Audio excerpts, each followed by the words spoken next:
Okay. Now, continuing this number 10, you open out a way for giving of your first fruits.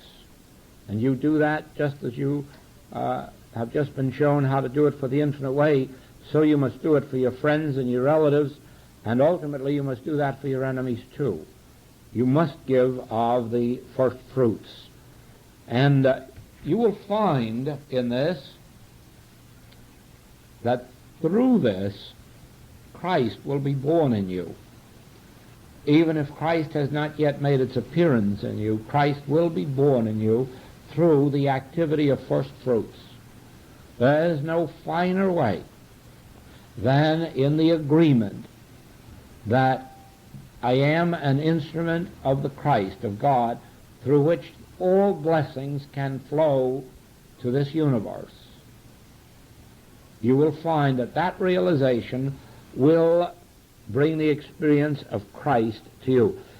You see, it is like the rain falls on our plants, but you will know that it doesn't nourish them until it gets down inside and then begins to come up through.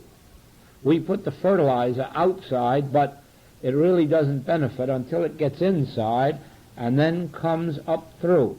And so it is. There is no all this truth that we're taking in through the mind cannot feed us or benefit us. It's only as it gets in there and then begins to come up through and come out. And so it is that whatever it is that you loose from within yourself and give out is blessing you. Whatever you are taking in is only a preparation for that other step.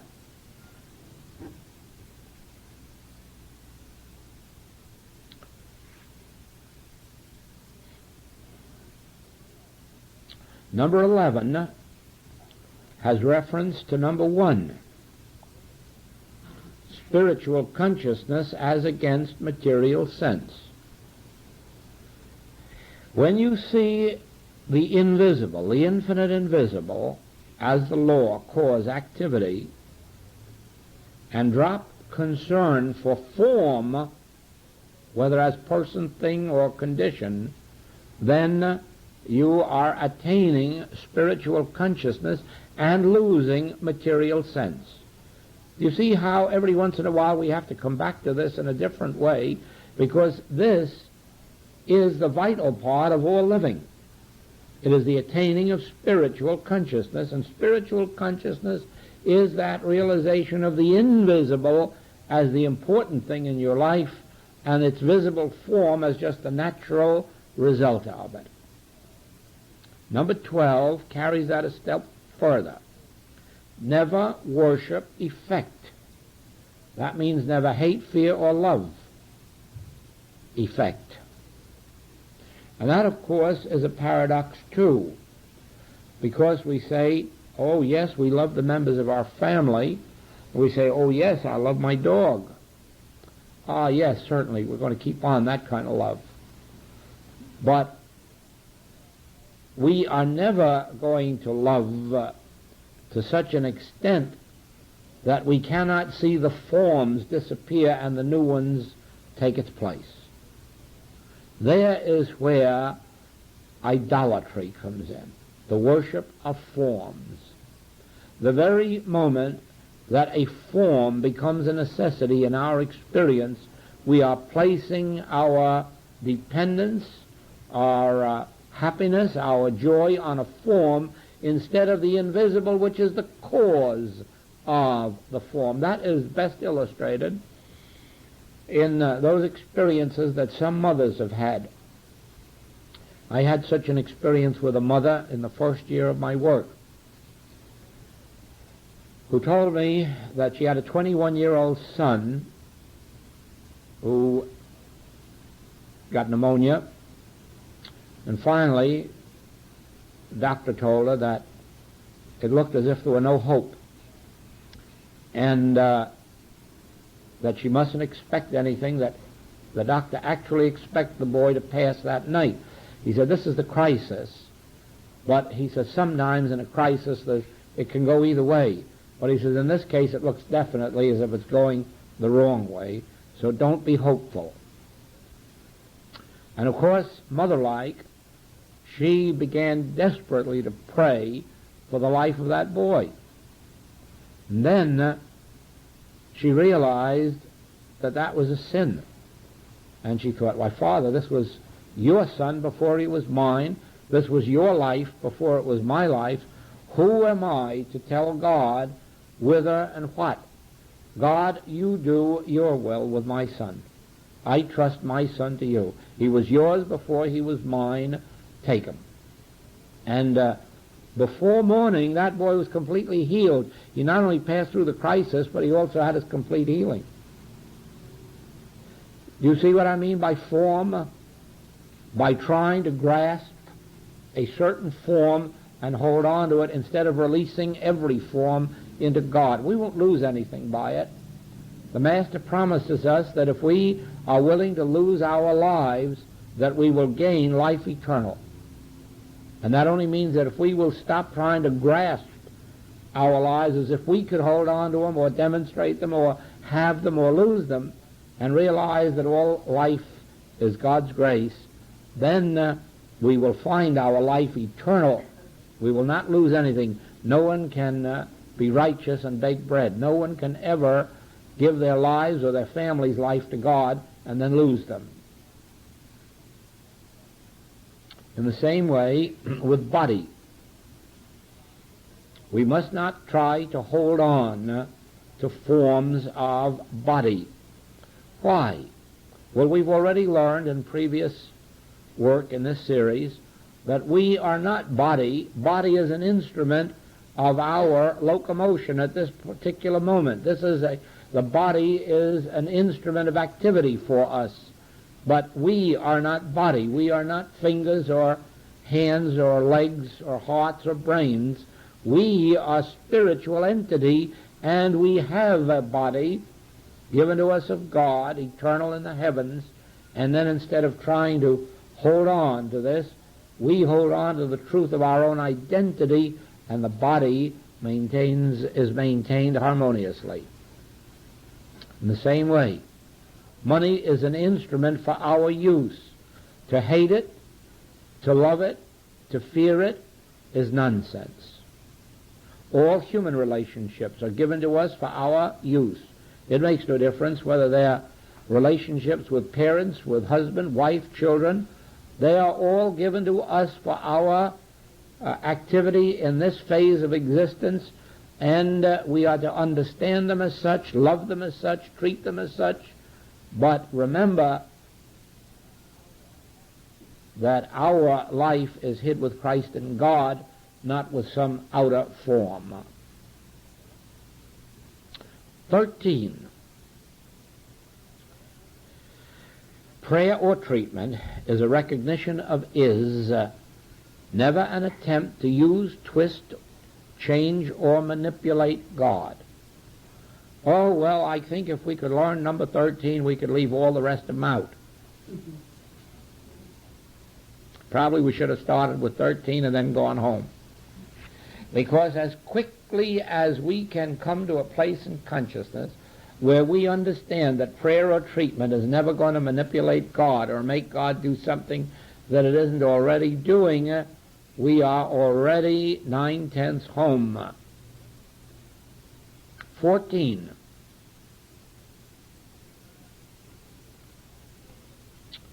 I am sure that this someday will be a book. The activities of the soul.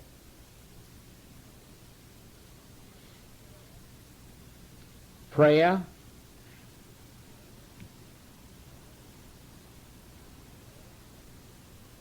ordination, authorization,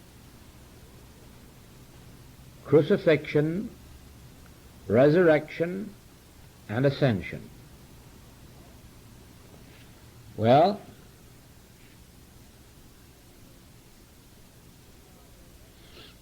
we are already beginning to see that meditation, communion, prayer, are not mental activities. They have nothing to do with our mind. That the mental activities are only the preparation for these. In other words, if we sit and contemplate a passage of Scripture, that isn't our prayer, that is our preparation for prayer.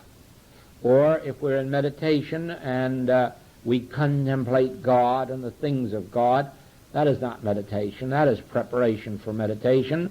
And so communion, if we start talking to God, that is certainly not communion, but it may be a preparation for it. But meditation, communion, prayer, these, in their highest sense, are activities of the soul, and they take place within us, and we become aware of them. In other words, it is God who meditates, it is God who communes with us, and it is God who prays.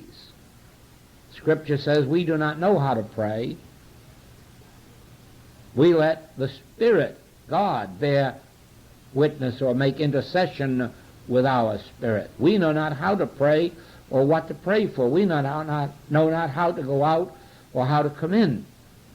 Now, you may take that literally, that you do not know what to pray for. You have no idea of what your good tomorrow may be. No idea. It may have no relationship to today at all.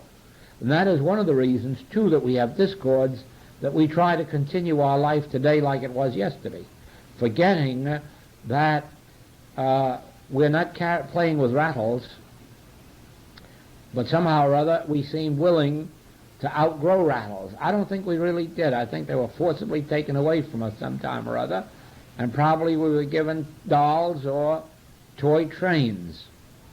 And I know right well that Christmas, Santa Claus rather, had to be taken away from me forcibly. I just was not going to give it up, and I wasn't going to give up hanging up my stocking, and I refused. And so ultimately my mother just had to take it in hand and say, you're just not going to be a baby anymore. So it is, we have to outgrow states and stages of consciousness, but sometimes they are forcibly demonstrated for us. Whereas we should be willing to outgrow childhood and come into our adulthood and outgrow our young maturity into our more mature years. Oh no, everybody, it seems, more especially the male, wants to hang on to their middle maturity. Oh yes, they don't want to lose that for a minute, not realizing that the later maturity has blessings that the younger maturity never could know. No use telling that to younger maturity, though, because they can't visualize it. But it's true that we must outgrow, or be willing to let God outgrow our infancy and our youth and our childhood, and begin to show us the more mature spiritual joys and ways of living. Now, it is the same way that in prayer it's very difficult to give up the habit of praying.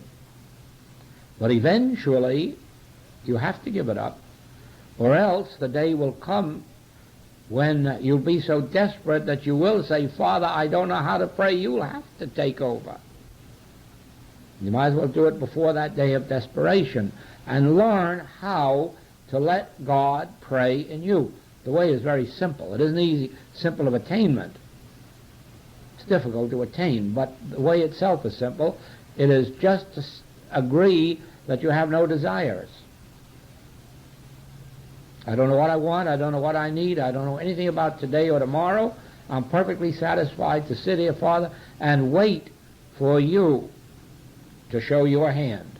Reveal thyself. Thy will be done, not mine. And so, as you sit there with no desire, because you have no knowledge of what is to be for you today or tomorrow, you develop the ability to attain a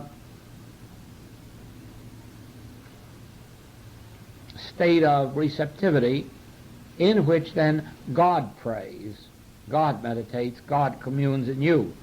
And that, of course, brings us to crucifixion, to ordination and authorization. We have learned in our work that it is an impossibility for man to ordain us. It is possible for somebody to give you a diploma as a minister, or even for the state to give you a legal license to be a minister, but that's not ordination. An ordination comes from within. You'll find an ordination that actually happened, and you can watch it happen if you like in the book Metaphysical Notes, because not only on the night of my ordination did I receive that, but I also received instruction to write it down, and it was dictated to me. And it is exactly in the book Metaphysical Notes as I received it, first in ordination, second as it was repeated to me to be written down, third as I delivered it to that class that night. Now, that ordination wouldn't ordain you, but you can see in it what an ordination is when it comes from God, and how it speaks in a language that humans do not even understand. Now then, each one, just as they learn to let God pray in them, meditate in them, commune in them, then eventually God ordains. When God ordains, then you are a minister, and you take up whatever form of ministry is given to you, with or without a legal license. The same is true of authorization.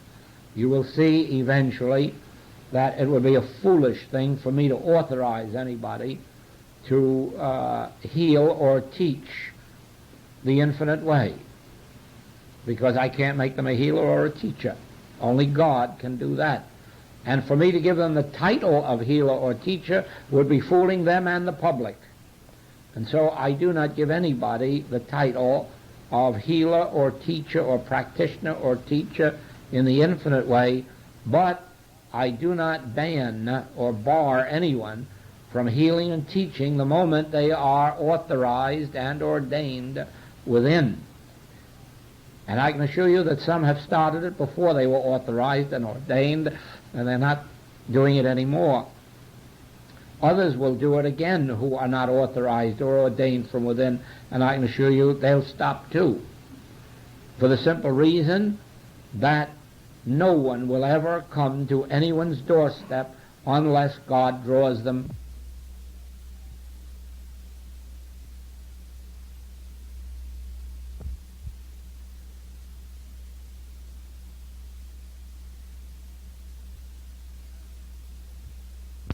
Now,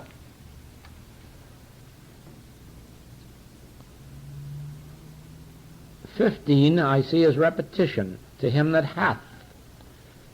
To him that hath shall be given, and that goes back to what have you in the house.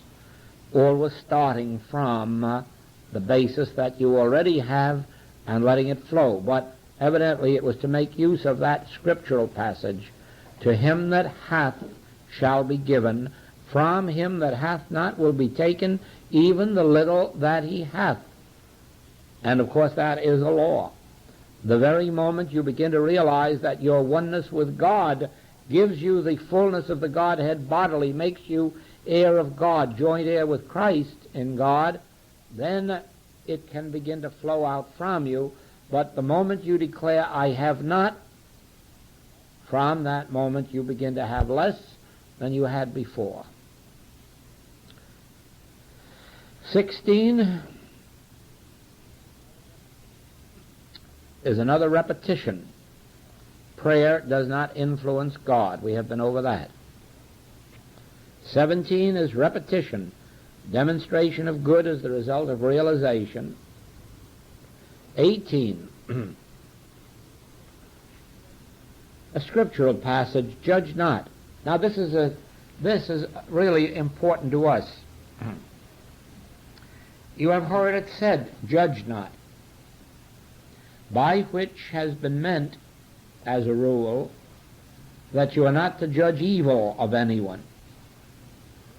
But this means also judge not good. be as careful not to call anyone or anything good as you would be not to call them evil. Do not know anyone or anything as evil, but do not know anyone or anything as good. Then you won't make the mistake that is so often made in metaphysics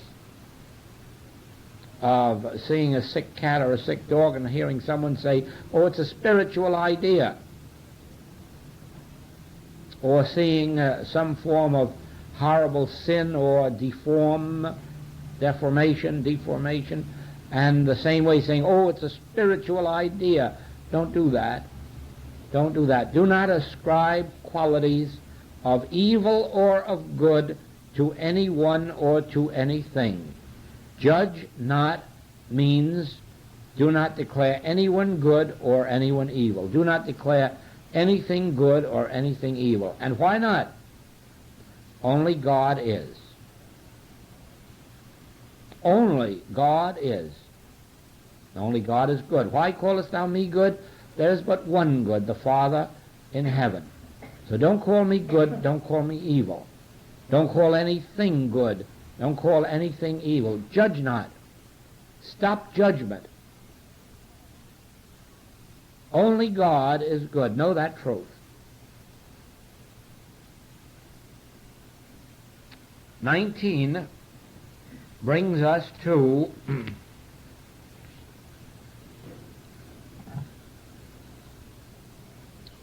what might appear as repetition, but it has still an additional meaning. Are we seeking God, or are we seeking something of God? Now here is a basic point in the message of the infinite way.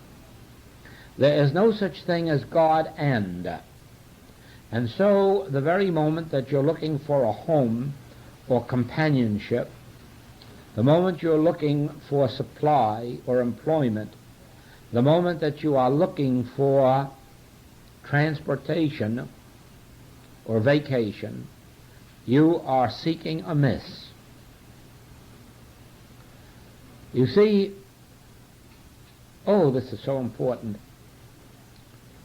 Once we have God, we have all there is in the world. Until we have God, we have nothing. So to look for supply or companionship or home spiritually is an impossibility, because you can't attain them, because there are no such things spiritually. Spiritually there is only God. But attaining God, you attain all that God is God to. That is, all of God appearing as form. But to seek one of the forms or one of the facets of God, no, you've got to seek the allness of God. And in seeking the allness of God, then you will have those particular facets or phases of God or forms of God necessary to your own unfoldment. Now, nothing could be more important than this point. Are we seeking a realization of God, or are we thinking of reaching God in order to get over here, to get something that we think we're going to get through God? Do you see that? Don't miss out on that. That is as important as any phase of this work.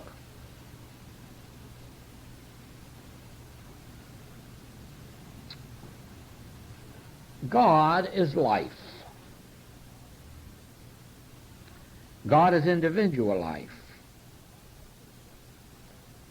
God is working out its life as our life. God is working out its life in what appears to be the form of our lives.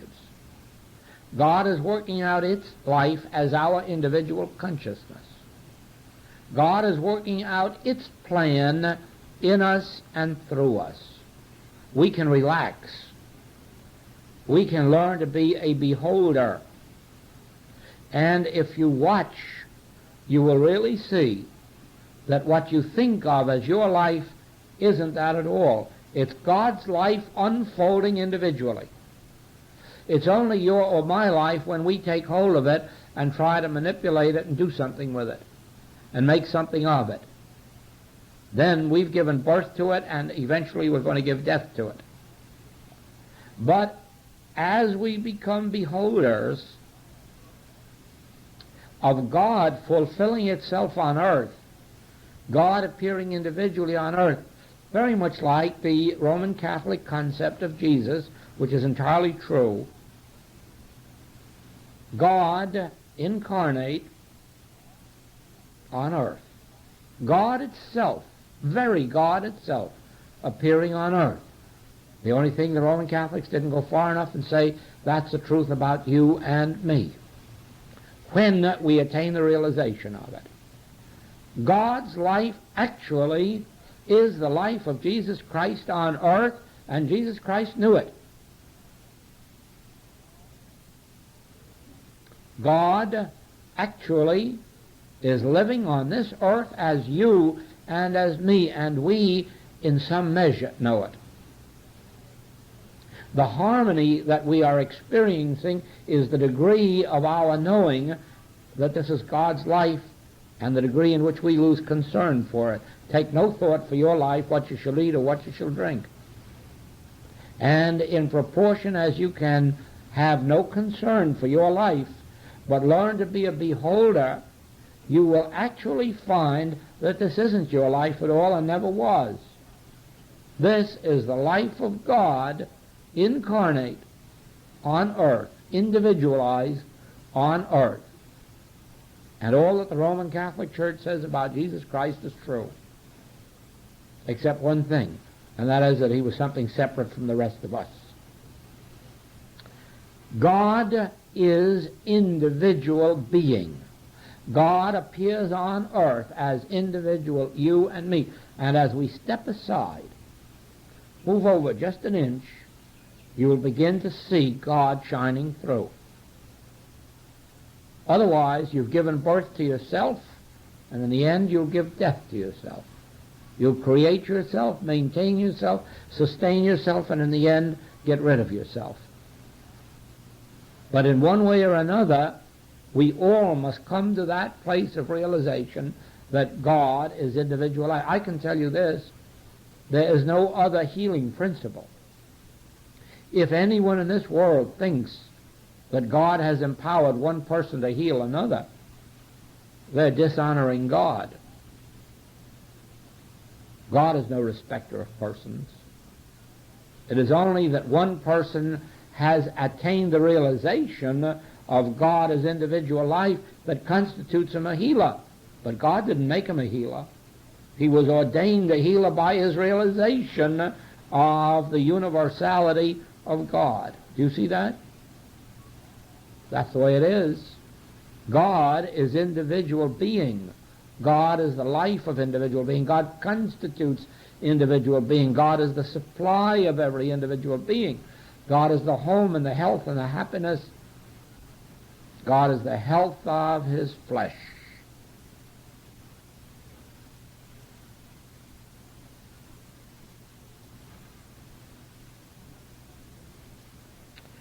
"21 was just a writing out of something that I gave you in one of the previous ones, the principle of giving of first fruits, giving of truth, giving of tithes, giving of love. And this, of course, you must remember, is the bread on the water. It is only what you give out that can come back to you. There is nothing out in the world that has any way of coming to you except what you place out in the world to come back to you. I mean, there is no question about that principle, that life is a completeness within us, and as we permit it to flow out, it flows back. We had that in our series of 14 here last year down at the hotel, that this very principle, that the bread on the water that comes to us is the bread that we place there. And heaven help us if we try to draw in somebody else's loaf of bread out there, we will find in some way our fingers will be burned. We have only a right to the bread of life that we place on the waters of life, because God has planted in us the completeness of its own being, and that is for us. 22 is seeking God without a purpose. That, of course, is the extreme of spiritual realization. The very moment that an individual comes to the place in consciousness where their whole heart and soul yearns for God, but not for any harmony that's going to come, or not for any good that's going to come, not for any peace that's going to come, not for any healing that's going to come. When a person achieves a state of consciousness in which they'd say, God, what difference would it make to me if I had a body or didn't have one, or if we're healthy or not healthy?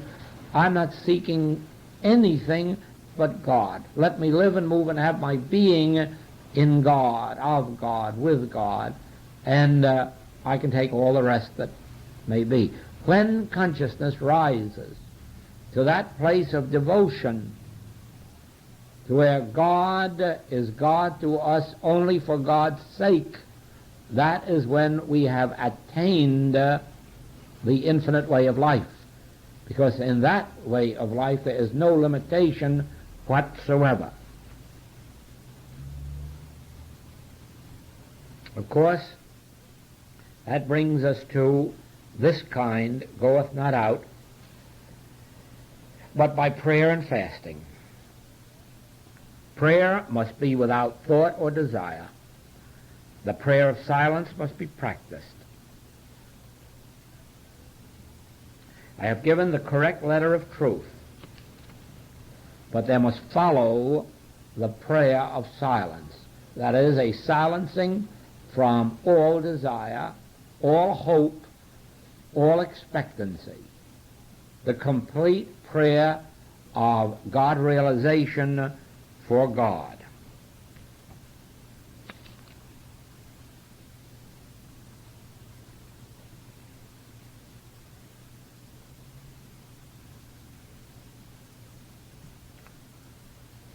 Certainly, that would bring us to this, that there is no connecting of spirit to the human scene. Now watch this. You see, this is where the world is godless. This is what makes of all religious teaching just pure atheism. The fact that they expect God to be a God in mortality.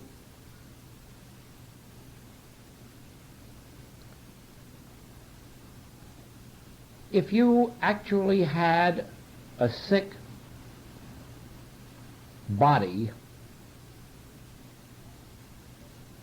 and you expected God to come there and heal it, it certainly would be because you believed God had the power to heal your sick body but wasn't doing it. And you're waiting for it to happen today or tomorrow. Why should you think that God will heal you today or tomorrow if God left you unhealed this morning?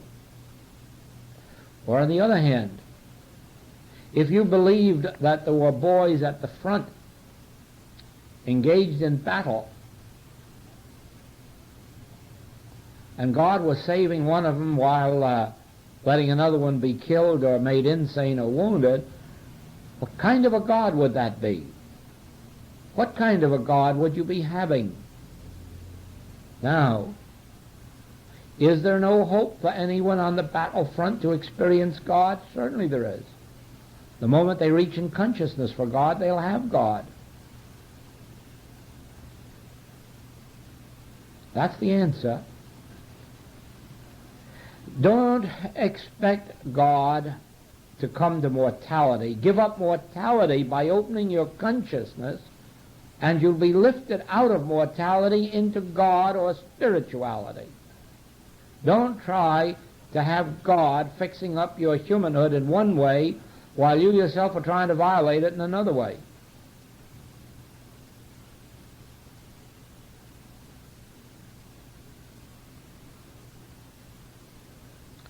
We can't eat those big Thanksgiving dinners and then take a little bicarbonate afterward and get relief. Sure, we can on the human plane, but on the spiritual plane, you don't think for a minute we're going to gormandize ourselves materially and then have a spiritual God act as a sort of a bicarbonate of soda. Say, oh, I'll give you relief. Sure, I'll take care of you. Do that, Father, because tomorrow I want to go out on another binge. No, let us not believe for a minute that you bring a spiritual God to a material concept of life. What you do is lift yourself above the material concept of life into God. And so if you are going to heal someone, don't ask God to come down to mortality, but lift your so-called patient up out of mortality into spirituality by understanding God as individual beings. Do you see that? But then supposing you heal them, then you've got to say to them just same as Master did. Go and sin no more lest the worst thing come upon you. I wonder what you think happens to these people who come for spiritual healings and get them and then go back to their vomit again. I wonder if you don't think that a worse thing comes upon them. You can't avoid it. These teachings that the Master gave us are spiritual truth. If you once are lifted above mortality into spirituality, go and sin no more. Don't go back to that material state of consciousness, because the worst thing can come upon you. And that is what happens to many of our people, where they do have wonderful healings through our state of consciousness, and then disregarding it, go right back to their human way of life tomorrow as if there were no responsibility on them at all. Oh no, they have received the grace of God, but there's no responsibility on them except to go out and sin some more. And of course no worse thing should come upon them because they've had a spiritual healing.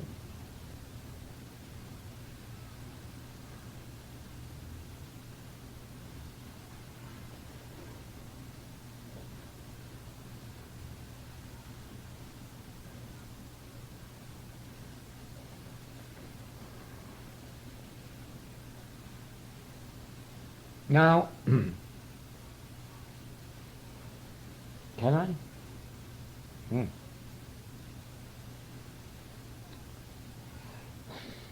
All of our thinking deals with concepts. It doesn't deal with reality. Reality is given us of God. And if you wish more quickly to leave the discords and inharmonies of human existence, begin to do less thinking, because all you're thinking about are concepts, not realities. I don't mean that when you're thinking God and spiritual things. I mean when you're thinking your ordinary, everyday existence, you're thinking principally of concepts. And you are not rising into your spiritual life. So, by degrees, when you're tempted to think of things and persons, try to train yourself. What good is that after I've done all that thinking about it? It still is only a human or mortal concept. So let me give that time to pondering some idea of God or truth. Do you see what I mean? I don't mean that you shouldn't think about your home, your business, your family, but I mean that think of what you think about them. The more you think of them in their spiritual identity, the more you're following this. The more you continue to think of them as they appear to be on earth, the more you are just thinking and dreaming about mortality, human experiences. Now, to know to see, to behold the reality. Have no thought or concept or idea, but let the real become evident by your state of receptivity to it. No matter who it is out here or what it is out here, instead of doing a lot of thinking about them, turn within and say, Father, reveal the truth about them, or about that circumstance or that condition. And then you will see the difference. Well, I guess that ought to be about it, is it?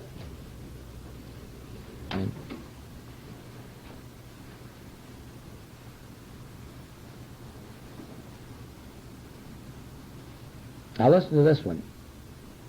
For by strength shall no man prevail.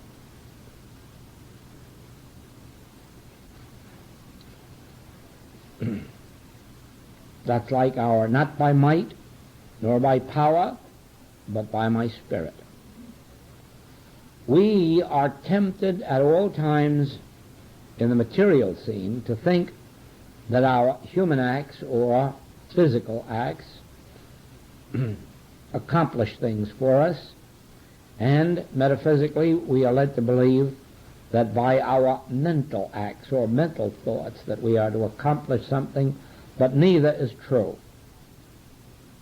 Both the mind and the body should be instruments for the soul, so that if you learn that for by strength no man shall prevail, that we do not live by bread alone, by effects, even thoughts, we will develop this inner spiritual capacity, and the soul then will inform us and enlighten us, and our minds and our bodies will be instruments for the soul to use. Do you see what I mean? For instance, I couldn't have made up all this that's in this book, could I? I couldn't have thought it all out with the mind. Do you see what I mean? That had to come, and then the mind received it, and the hand wrote it down. All of this that I have read to you today and built around what I have read had to come through my mind and body as instruments of the soul. This is truth. This isn't anything that a man makes up in his head. This isn't anything a man or a woman can invent. This is spiritual wisdom that emanates from the soul, but by developing that listening ear, that ability always to let the Father use us, the mind receives it and the hand can write it down. And so you will ultimately see that your mind and your body is an instrument of the soul. That's why it'll never wear out. It only wears out if we use it, not if we let the soul function through it. It is, I wish sometimes I could show you this by illustration. I don't know whether I can anymore, but we think of strength in the arm or in the muscles.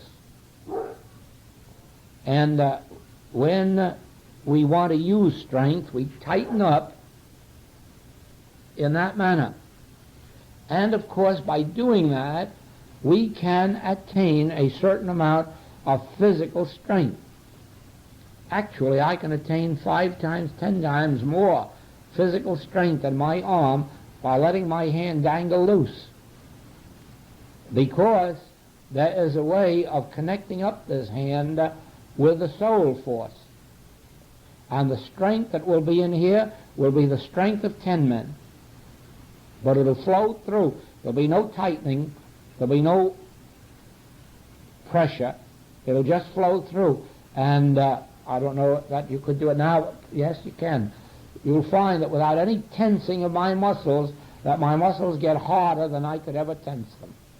That's the activity of the Spirit in there when I am not personally using any strength or power. And so it is. You will find that you are wearing out the mind and the body. You know, there was a time when they thought that writers all had to become insane? That's what they said. Ralph Waldo Emerson died of softening of the brain because he used his brain so much during his lifetime. Walt Whitman, the same way, was paralyzed. His brain became deficient because he used his mind so much. A lot of nonsense. They were both ignorant of the fact that they could have connected up their mind to their soul. And then instead of using up the mind or the brain or the body, the soul would just function through and it would never wear out. Now,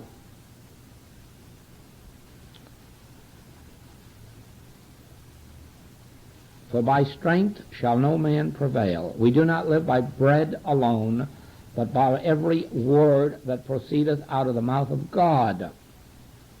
And so it is that you become receptive and responsive, and you let your mind and your body be used by God. Now, some people in the past have said to me that when we practice such a thing as not taking thought, that we're blanking the mind and becoming stupid.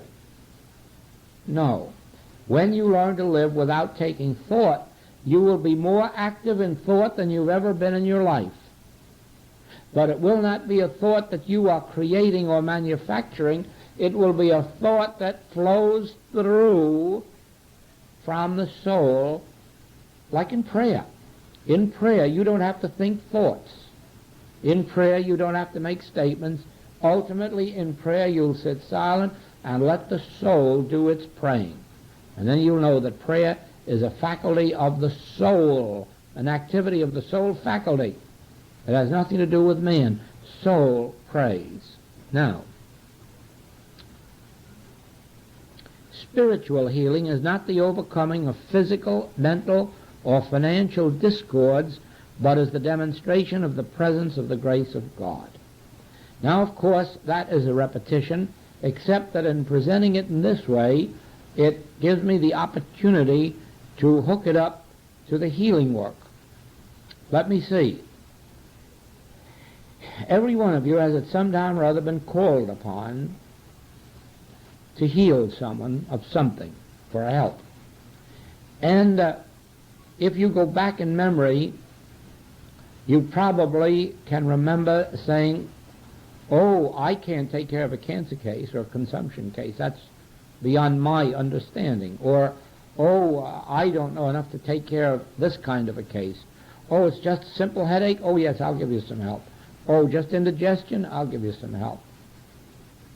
Well, now, you see, the principle of this work is that we are not engaged in physical, mental, or financial healing work.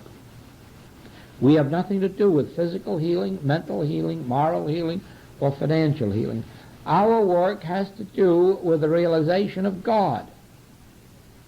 Now, it becomes a point of transition that you must make in your own consciousness, to where, when you're called on for help, you don't think of it as removing a fever or reducing a lump or setting a bone or producing elimination or digestion or assimilation, to where you never think of the call that has come to you as a physical, mental, moral, or financial call, where you look upon it only as a call to attain a conscious realization of God.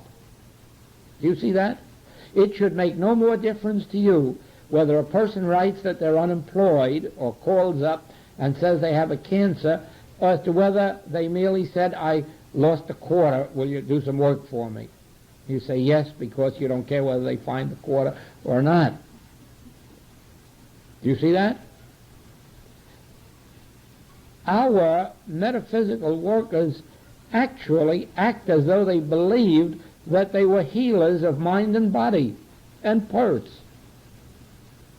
as if they were actually called on to reduce fevers or remove lumps. We're not in that business at all. That's materia medica. We have no relationship to that.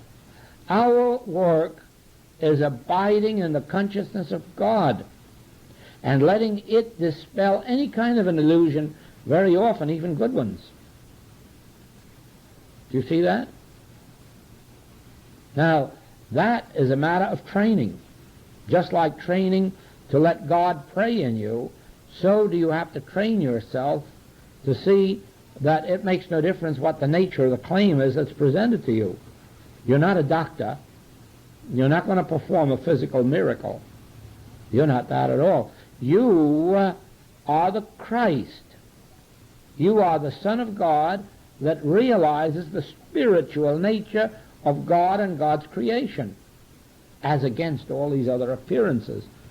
But an appearance of a headache is just as much material sense as the appearance of cancer or consumption.